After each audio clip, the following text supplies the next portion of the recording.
दिवाळीनिमित्त मी मस्त साड्यांची शॉपिंग केली, पण त्याआधी ना मी इकडं मामाच्या घरी निघाले होते। संध्याकाळी अक्काने मस्त मेथीची भाजी आणि भाकरी बनवली होती, जेवण झालं आणि त्यानंतर दुसऱ्या दिवशी सकाळी इथे ना मस्त आवरून घेतलं। त्यानंतर आहे ना माझी आंघोळ वगैरे झाली, मी साडी घातली आणि ना मामाला त्यांना ओवाळायचं होतं, तर हे आहेत छोटे मामा, त्यांना आहे ना मम्मीने ओवाळून घेतलं, मी पण ओवाळलं।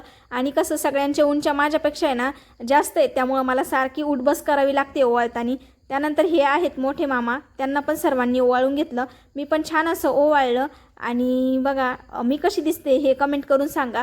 अक्काच्या इथं भाकरी चालू होत्या, कारण आम्हाला आहे ना थोडंसं साड्यांची खरेदी करायला जायचं होतं।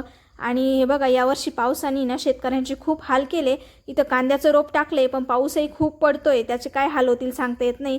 त्यानंतर आहे ना इथं मी मस्त 2 साड्या घेतल्या आणि बहिणीसाठी माझ्यासाठी रुईला पण ड्रेस घ्यायचा होता, तर रुईचा पण ड्रेस घेऊन झाला, मामा घेऊन आले होते मम्मीला आणि मला। त्यानंतर इथं अक्काकडून गावरान लसणाचं बेणं घ्यायचं होतं मला, ते घेतलं आणि मस्त घरी आले। चला मिनी ब्लॉग इथे सेंड करते, आवडलं तर लाईक करा, बाय।